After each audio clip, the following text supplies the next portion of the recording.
Hi everyone, मैं रोहन यादव आप सभी का एक बार फिर से अपने यूट्यूब चैनल पर स्वागत करता हूं।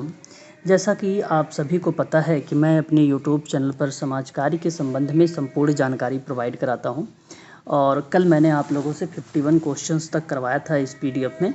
आगे जो है मैं जिक्र करने वाला हूं 52 नंबर क्वेश्चन से। हालांकि आप अच्छे तरीके से परिचित हैं कि मैं अपने यूट्यूब चैनल पर सोशल वर्क के संबंध में ही केवल जानकारी आपको प्रोवाइड कराता हूँ। आपको बता दूं कि मेरी जो क्लासेस है समाज कार्य में यूजीसी नेट की है और यूजीसी नेट के साथ साथ में अगर मैं आपसे बात करूं तो एमपी सेट की है। एमपी सेट और यूजीसी नेट की जो एग्ज़ाम होने वाला है वो जून में होने वाला है। ये बात आप अच्छे से जानते हैं, जून में होने वाला है सोशल वर्क का। इस वजह से सोशल वर्क में कि मैं 3 क्लासेस प्रोवाइड कराता हूँ ताकि जून तक पूरा सिलेबस आपका कवर हो जाए। सिलेबस के साथ साथ एमसीक्यू भी हैं, मॉक टेस्ट भी हैं और अगर मैं बात करूं तो आपका पीवाईक्यू भी क्वेश्चन है। ये कैसे कवर होंगे जब ज़्यादा हम लोग को जो है क्लासेस लेंगे तब। और आप सबको सारी क्लासेस जो है ज्वाइन करनी पड़ेगी। आपको बता दूं मैं जो है हमारा जो यूट्यूब चैनल रहा है अभी जिसको जो मार्च में एग्ज़ाम हुआ है काफ़ी सर्वोच्च पे रहा है, जिसमें आपको सभी लोगों को पता है कि 2 बच्चे मेरे जो है जेआरएफ प्राप्त किए हैं, जिसमें से अगर हम बात करें एक बच्चा जो है जनरल कैटेगरी से है और एक बच्चा जो है ओबीसी कैटेगरी से है। वहीं आपको मैं बता दूं कि 21 प्लस जो बच्चे रहे हैं उनके बच्चों का नेट जो है क्वालिफाई हुआ है, उनका जो है नेट क्वालिफाई हुआ। कुछ इसी तरीके से आप सबका जो है एक पॉजिटिव रिजल्ट आने वाला है जिसका एग्ज़ाम जून में होने वाला है। उनसे भी ये श्योर है कि आप लोग अगर आप प्रतिदिन सोशल वर्क के बारे में 3 घंटे पढ़ते हैं मेरे से और प्लस एक आधे घंटे आप निकाल के पढ़ते हैं तो जाहिर सी बात है कि आप लोगों का एग्ज़ाम क्रैक होगा, है ना। तो प्रश्नों के बारे में भी हम लोगों को थोड़ा सा देख लेते हैं।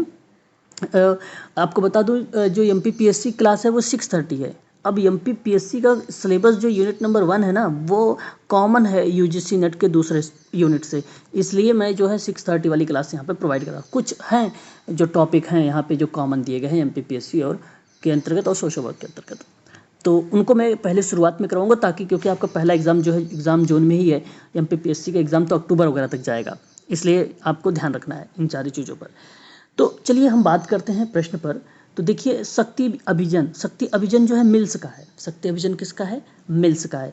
शासक अभिजन की अगर हम लोग बात करें तो ये जो है आपका पैरेटो का नाम आता है। शासक वर्ग की बात करें तो कार्ल मार्क्स का नाम आता है। निषेधात्मक समूह की बात करें तो रिजमैन का नाम आता है। देखिए हरियंट की किताबों में एक चीज़ और ध्यान रखेंगे आप सभी लोग कि उसका जो आंसर दिया गया है वो सही नहीं दिया गया है, ठीक है, ध्यान रखेंगे। जैसे आपको एक प्रश्न बताता हूँ, मुझे अभी भी याद है, आपको पता होगा कार्यात्मक अभिगम किसने दिया है? आप सबको पता है ऑटो रैंक ने दिया है। सब लोग हर जगह मिलेगा ऑटो रैंक, किताब में भी मिलेगा, नेट पे भी मिलेगा, हर जगह मिलेगा। लेकिन हरियंट क्या कहता है? हरियंट कहता है आपको कि टाल का जो है जस्सी ट्राफ्ट ने दिया है, जस्सी ट्राफ्ट ने दिया, जो कि जस्सी ट्राफ्ट उस पर काम किया है, उस पर उसने काम किया जस्सी ट्राफ्ट ने। अब इसी तरीके से कई प्रश्न हैं यूजीसी नेट में। हरियंट में अगर किताब की बात करूँ कई प्रश्न हैं जो गलत है। अगर आप हरियंट को फॉलो करते हैं तो उसके क्वेश्चनों को फॉलो मत करें। अच्छा, हरियंट की किताब में कुछ कंटेंट बढ़िया है। जैसे अगर हम बात करें समाज कार्य में जो एक प्रकार से नवीन दृष्टिकोण है, ये कॉमन टॉपिक है, ये कॉमन टॉपिक है और ये टॉपिक में आपको सही मिलेगा हरियंट में। बाकी आप बताओ सोशल वर्क थ्योरीज दी गई है? नहीं दी गई है हरियंट की किताब में। तो मैं इसलिए रेफ़र नहीं करता कि बच्चों को कि भाई हरियंट की किताब पढ़ें, क्योंकि हरियंट किताब से मैं संतुष्ट नहीं हूँ। और मैं ही नहीं, जितने भी यूट्यूबर हो वो अगर सोशल वर्क के बारे में अच्छे से पढ़ते हैं वह को मालूम है तो वो भी कहेंगे यही कि आप फॉलो ना करें हरियंट किताब को। कारण ये है कि क्वेश्चंस गलत है। अगर आप क्वेश्चंस को करके जाएंगे फिर प्रश्न मान लो वही आ जाए तब क्या करोगे? कन्फ्यूज़न तो क्रिएट कर ही रहा है, प्लस में साथ साथ आप उस प्रश्न का 2 नंबर गंवा रहे हैं जो आपने सही तरीके से पढ़ा ही नहीं है ना। तो ध्यान देने वाली ये सारी चीज़ें हैं, हम सबको अच्छे से पढ़ना चाहिए ताकि हमारा एग्ज़ाम क्रैक हो जाए इस बार जून का। और होगा आप सभी का एग्ज़ाम, इस बार जून में एग्ज़ाम आप सबका होगा क्रैक। आगे बात करते, देखिए यहाँ पे मैंने मैच करवाया था, ऑप्शन नंबर सी आपका करेक्ट जाएगा यहाँ पे, थर्ड वाला, ठीक है। चलिए आगे बात करते हैं नेक्स्ट सवाल पर। देखिए ये प्रश्न है प्रकारवाद। देखिए प्रकारवाद से और आपको संघर्ष से हर बार जो है प्रश्न पेपर में खूब पूछे जाते हैं, ठीक है। तो इन चीज़ों को हमें जो है ध्यान में रखना चाहिए। अगर मैं आपसे बात करूं संरचनात्मक प्रकारवाद के बारे में, किसके बारे में बात कर रहा हूं मैं? संरचनात्मक प्रकारवाद। बड़ा ही अच्छा सवाल है हमारे सामने, क्वेश्चन नंबर 53 है। और यह प्रश्न को आपको किस तरीके से करना है ये भी ध्यान रखना है। अप्लाइड जो प्रश्न बनाए जाते हैं वो फैक्ट के ही आधार पे बनाए जाते हैं, है ना, फैक्ट के आधार पर ही बनाए जाते हैं। तो क्वेश्चन नंबर हमारे सामने 53। तो अगर मैं आपसे बात करूंगा तो यहाँ पर जवाब क्या देना चाहेंगे संरचनात्मक प्रकारीवाद का, तो आपको बताना होगा कि ब्राउन का। अच्छा, ब्राउन के अलावा कई विद्वान का नाम आता है ना, कई विद्वानों का नाम आता है, इस बात को आप खासकर ध्यान रखेंगे। मैं ये नोट करवाऊंगा, शॉर्ट नोट्स जो बनवा रहा हूँ आप लोगों को, ठीक है। ब्राउन के अलावा कई लोगों का नाम आता है। शुद्ध प्रकारीवाद का मेलिनोवस्की का नाम आता है। बड़े सिंपल सवाल है ना। तो अगर हम बात करेंगे संरचनात्मक मानव शास्त्र का, तो लेवी स्ट्रॉस का नाम आएगा। और अगर मैं आपसे बात करूँ सावयवी प्रकारीवाद में, देखिए सावयवी का कॉन्सेप्ट कई विद्वान ने दिया है, लेकिन यहाँ पे नाम अगस्ट काम्टे का आएगा। तो ये चीज़ें आप सबको मैं बताऊंगा, सारी चीज़ें नोट करवाऊंगा ताकि आप एग्जाम को क्रैक कर सके, है ना। तो देखिए जहाँ आपका ऑप्शन मिलेगा ABCD, वह ऑप्शन सही हो जाएगा, जैसा ऑप्शन नंबर पहला मिल गया, ठीक है। क्वेश्चन नंबर 54 देख लीजिए। देखिए सोशल वर्क अगर UGC नेट निकालना है, असिस्टेंट प्रोफेसर बनना है आपको, तो पढ़ना तो पड़ेगा आप लोगों को, और अभी से पढ़ना शुरू कर दो। और मैं बार बार आप लोगों से कहता हूँ कि 2 से ढाई घंटा आप सभी लोग टाइम निकाल के पढ़ें। जॉब भी करें, मुझे मालूम है कई बच्चे जॉब करते हैं और जॉब की वजह से उन्होंने ओपन जो है एक प्रकार से चूज़ किया था MSW पढ़ने के लिए। यही रीज़न है कि मैं एक क्लास आप सबको फ्री प्रोवाइड करा रहा हूँ, और वो प्रोवाइड क्लासेस जो हैं 1 PM में है, 1 PM में है। और ये 1 PM में उन बच्चों के लिए फ्री दिया है जो बच्चे चार्जेबल हैं, जो बच्चे पेड हैं। तो मेरी 3 क्लासेस होती हैं, 1 बजे होती है, 6:30 बजे होती है, 8:30 बजे होती है। और तीनों क्लासेस की वीडियो मैं प्राइवेट रखता हूँ, क्योंकि ये बच्चे पेड वाले जो हैं उनको समझ में ये सारी चीज़ें आसानी से आ सके। बाकी एक आध क्लासेस तो मैं आप लोगों को प्रोवाइड करा ही रहा हूँ, जो पब्लिक करवा रहा हूँ, ताकि आप लोग प्रश्नों से रूबरू रहें, इन चीज़ों को आप लोग ध्यान में रखे रहें, है ना। ये बात आपको अच्छे से पता भी होगा कि मेरी क्लासेस ज़्यादातर जो है अनलिस्टेड होती हैं, प्राइवेट होती हैं। अगर हम बात करें नृजातिता के बारे में, क्वेश्चन नंबर 54 हमारे सामने है। अब 54 का सही जवाब क्या होना चाहिए, है ना। तो ये आपको ध्यान रखना होगा। 54 में अगर मैं आप लोगों से बात करूंगा तो सही ऑप्शन क्या जाना चाहिए, पहले वाले का नृजातिता, तो समंदर का नाम जाता। अब मैंने आपको बताया कि 1906 है। देखो अगर आप समाजशास्त्र की किताब पढ़ेंगे, कई किताबें 1907 मिला। अभी हाल ही में कल प्रश्न करवाया था आप लोगों से, है ना। सत्तावादी व्यक्तित्व की अगर हम लोग बात करते हैं, सत्तावादी व्यक्तित्व में अगर जिक्र होता है तो एंडोर्नी का नाम आता है। सामाजिक व्यवहारवाद की अगर हम लोग जब बात करते हैं तो जॉर्ज मेड का नाम आता है। प्राथमिक विचलन का नाम लेमर्ट का आता है। ये बात मैंने बता रखा। तो जैसे तो देखो पहले का 3 है, दूसरे बी वाले का 4 है, तो जिस ऑप्शन में आपको मिलेगा 3 और 4 वो ऑप्शन आपका करेक्ट जाएगा। और 3 और 4 मात्र ऑप्शन नंबर अगर हम बात करें तो पहले में है कि नहीं। तो ये प्रश्न है आप सबके लिए जो इम्पोर्टेंट है। देखिए अब सवाल देखिए, क्वेश्चन नंबर 55। अब 55 में अगर मैं आप लोगों से जिक्र करूं तो ये भी सवाल हमारे लिए इम्पोर्टेंट, क्योंकि ये सामाजिक परिवर्तन की परिभाषा यानी उसकी मीनिंग दिया गया है, उसका तात्पर्य दिया गया है कि हमें क्या क्या चीज़ें हमें ध्यान रखना चाहिए। गिलिन और गिलिन की परिभाषा आ रही है, तो गिलिन और गिलिन की परिभाषा किसको देना चाहेंगे आप। तो जीवन की जो स्वीकृति की रीति में परिवर्तन होता है वही तो है गिलिन और गिलिन। वही अगर हम बात करें आप लोगों से 55 में, वही है गिलिन और गिलिन। और फिर अगर हम डेविस की बात करें तो डेविस क्या कहते हैं, संरचना में जो समाज की जो संरचना है, जो कार्यों में परिवर्तन है वो रिप्रेजेंट करेगा।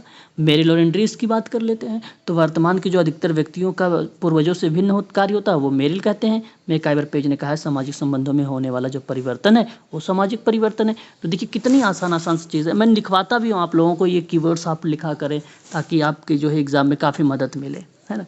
तो ऑप्शन नंबर जो सामने होगा, देखिए पहले वाला सही होगा, ये आपका करेक्ट चला जाएगा, है कि नहीं।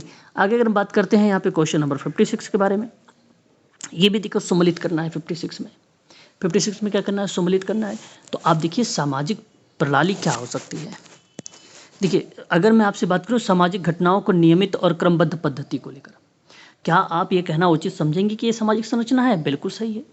योजना क्रियाकलाप, देखिए अब ये सामाजिक संगठन है। मैंने आपको पहले भी कई बार बता रखा, अभी कल ही बताया है कि सामुदायिक विकास क्या है, सामुदायिक संगठन क्या है, सामुदायिक कार्य क्या है, सामुदायिक या सामाजिक संगठन क्या है। इन सारे जो शब्द हैं हमारे सामने, इन शब्दों को ध्यान रखना पड़ेगा, ठीक है। और इसका योजनाबद्ध क्रियाकलाप होता है। बहुत से व्यक्तियों में अंतःक्रिया का संयोजन एवं व्यवस्थापन होता है ना। अब ये बात किसको कहेंगे आप, क्या मैं इसको कह दूं कि यही सामाजिक प्रणाली है। बिल्कुल करेक्ट होगा। फिर कहता हूं कुछ निश्चित उद्देश्यों को प्राप्त करने के लिए निर्मित जो विभिन्न अंग हैं और जो विभिन्न कार्य हैं, ठीक है, ये किसको रिप्रेजेंट करेंगे, तो ये सामाजिक व्यवस्था को रिप्रेजेंट करेंगे।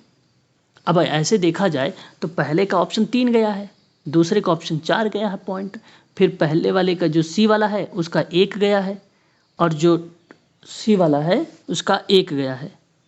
सामाजिक व्यवस्था, ठीक है, एक मिनट, सामाजिक व्यवस्था क्या होगी? सामाजिक व्यवस्था ये होगा, ठीक है,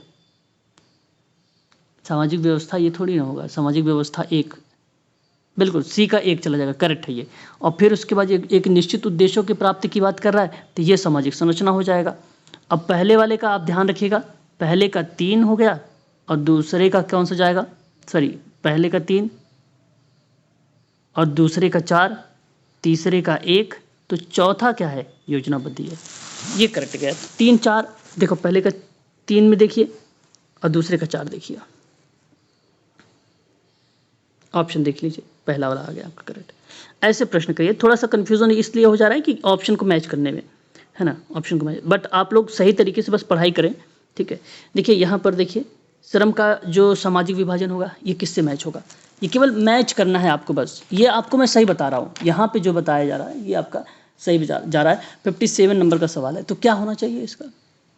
अगर आपसे बात किया जाए यहाँ पर, तो मैं आपसे कहूँगा कि ये आप दुर्खिम का नाम लगाइए, सामाजिक प्रक्रिया कोले का नाम लगाइए, सामाजिक परिवर्तन आगबर्ण का नाम लगाइए, सामाजिक वर्ग इससे लगाइए, तो 1 2 तो एक सामने सामने है, और सी का जो 4 हो जाएगा, तो यहाँ पर आप देख लीजिए 1 2 सामने सामने और सी का 4, तो ऑप्शन नंबर बी आपका आ जाएगा यहाँ पर, ठीक है। ऐसे प्रश्न को करिए। सामाजिक स्तरीकरण की परिभाषाओं से आप सभी लोग रूबरू होंगे अच्छे तरीके से, है ना। अब इन चीज़ों को आप लोगों को ध्यान रखना है। क्वेश्चन नंबर हमारे सामने 58 है, 58 नंबर का सवाल अब आपके सामने। तो क्या होना चाहिए? अगर मैं आपसे कहूँ कि जो है व्यक्तियों का ऊंचे नीचे पदानुक्रम में विभाजन किसने किया है, ऊंचे नीचे विभाजन किसने किया है, तो जवाब क्या होना चाहिए आप सबका? क्या आप ये कहेंगे कि ये पार्सन्स का है? बिल्कुल सही कहेंगे। समाज की विभिन्न अस्थायी श्रेणियों को समूहों का विभाजन किसने किया है, किसने किया है? तो आप कहेंगे कि भैया ये गिन्सबर्ग ने किया है। समाज के सदस्यों के असमान अधिकार एवं विशेषाधिकार का वितरण किसने किया है? तो आप कहेंगे भैया सिरोकिन ने किया है। उच्च और निम्न सामाजिक इकाइयों में जो समांतर विभाजन है वो रेमंड मुर्रे ने बोला है। तो ऐसे आपको पढ़ना है। जब ये ऊंच नीच पदानुक्रम का ट्रिक आपने लिखा है पार्सन्स का, तो फिर तो ये सही है। जब आप ऊंच नीच का सामाजिक इकाई में समांतर की बात कर रहे हैं, उच्च और निम्न का, तो आपने रेमंड मुर्रे का नाम लिखा है। कीवर्ड्स लिखिए। जब आपने अस्थायी श्रेणी और समूह के विभाजन की बात किया, तब आपने किसका नाम लगाया? गिन्सबर्ग का नाम लगाया। जब असमान अधिकार और विशेषाधिकार वितरण की बात किया, तब नाम किसका लगाया? सिरोकिन का नाम लगाया। तो ये कीवर्ड है, और ये सारे कीवर्ड्स मैं अपने यूट्यूब चैनल पर सोशल वर्क में सारी चीज़ें जो है प्रोवाइड कराता हूँ। इसका सही जो ऑप्शन जा रहा है वो ऑप्शन नंबर आपका करेक्ट हो जाएगा, सी वाला। करेक्ट कौन सा ऑप्शन जाएगा? सी वाला। अब देखिए 59 समाज की परिभाषा। अब समाज की परिभाषा आपको पता होना चाहिए। अगर मैं आपसे बात करूं समाज और औपचारिक संबंध का योग किसने कहा है, ठीक है, 59 नंबर का सवाल है ये हमारे सामने। तो अब आपका क्या जवाब देना चाहिए? तब आप कहेंगे कि भैया ये तो गिडिंस ने कहा है। जब मैं आपसे कहूँ कार्यप्रणाली रीति अधिकार सत्ता पारस्परिक सत्ता समूह की श्रेणियों का विभाजन किसने किया है, किसने किया है, तब आपका जवाब क्या आना चाहिए? तब आप कहते हैं कि ये नाम मैकाइवर का आएगा। सामाजिक के या मनुष्य के अंतर संबंधों की जटिल व्यवस्था किसने बोली है, जटिल व्यवस्था किसने बोली है, तब आपका जवाब क्या आना चाहिए? तब आप कहेंगे कि लेपियर ने कहा है। जब व्यक्तियों के समूह में इकट्ठा रहने का कारण संगठित हो गए, तब नाम आएगा किसका? तब आएगा क्यूबर का। तो 1 2 तो 3 4 4 3, तो इस तरीके से मैच करना है। 2 1 4 3, 2 1 4 3। आपका अगर जवाब आ रहा है 59 वाले का, वो ऑप्शन ए आ रहा है, ये करेक्ट चला जाएगा। देखिए ये सारे सवाल आपको पता होना चाहिए। अब देखिए समुदाय का मीनिंग बताया गया है यहाँ पे। किसका मीनिंग बताया गया है? समुदाय का। अब समुदाय हमारे सामने है, तो अब जवाब क्या आना चाहिए आपके सामने? ध्यान देने वाली बात है। अगर मैं आपसे बात करूं सामाजिक समूह का एक निश्चित क्षेत्र में निवास करने वाला, तो बोगार्ट्स है। बोगार्ट्स के बारे में कॉन्सेप्ट हमेशा बताता हूँ। सामाजिक दूरी लगाइए, ठीक है, सामाजिक दूरी का मापन इसी का आता है, ठीक है, हम की भावना इसी का आता है, निश्चित क्षेत्र का निवास करना इसी का आता है। कितना ईजी है। किंग्सले डेविस की बात कर लेते हैं। किंग्सले डेविस क्या कहते हैं? किंग्सले डेविस कहते हैं कि एक सबसे छोटा क्षेत्रीय जिनके अंतर्गत सामाजिक जीवन के समस्त पहलू आ जाते हैं, ये किंग्सले डेविस कहते हैं। मैकाइवर पेज क्या कहते हैं? फिर मैकइवर पेज कहते हैं कि छोटे बड़े समूह के सदस्य जो सामान्य जीवन की मौलिक दशाओं में भाग लेते हैं, ये कहते हैं। ग्रीन सामने आ जाते हैं। प्रकीर्ण जो प्रादेशिक घेरे में रहने वाले व्यक्तियों का समूह होता है वो समाज कहलाता है। ये समाज के डेफिनेशन है, एक प्रकार से ये उसके मीनिंग है। तो सही जवाब आपको क्या जाएगा, कौन सा ऑप्शन? तो ध्यान रखिएगा, पहले का 3 गया है, बी का 2 गया है। तो ये बात आपको ध्यान रखना है, पहले का 3 और दूसरे का बी गया है। तो आप यहाँ पर देख लीजिए ऑप्शन नंबर डी में है, डी ऑप्शन करेक्ट हो जाएगा। ठीक है, तो ये सारी चीज़ें आप लोगों को सोशल वर्क में बताई जाएगी, ऐसी बात नहीं है। आप लोग ऑनलाइन क्लास अगर आप लेना चाहते हैं सोशल वर्क में यूजीसी नेट की और एमपी सेट की, तो आप हमसे संपर्क कर सकते हैं 8506031308 पर, है ना। पॉजिटिव रिजल्ट आएगा आप सबका, निश्चिंत रहें, है ना। आप सबका जो है पॉजिटिव रिजल्ट आएगा, क्योंकि मैं इस तरीके से कॉन्सेप्ट या नोट्स बनवाता हूँ ताकि जैसे ही आप पढ़ते हैं तो सोशल वर्क में सारी चीज़ें आपको पता हो जाती है। ठीक है, आज के लिए बस इतना ही रखिए। और अधिक जानकारी अगर यूजीसी नेट की, एमपी सेट की या एमपीपीएससी की, या अगर हम बात करें मेडिकल सोशल वर्क की, एमएसडब्ल्यू बीएसडब्ल्यू के बारे में, तो आप डिस्क्रिप्शन में जाइए, मेरा नंबर है, आप वहाँ से लीजिए और मुझसे कॉल कर लीजिए या व्हाट्सअप करके आप मुझसे जानकारी प्राप्त कर सकते हैं। आज के लिए बस इतना ही। फिर मुलाकात करेंगे हम लोग जो है कल की क्लासेस में। और आज शाम की जो क्लासेस हैं याद रखिएगा, एक 1 PM क्लास है, एक 6:30 क्लास है और एक 8:30 क्लास है। उन सारी चीज़ों का आप कॉन्सेप्ट को क्लियर करिए।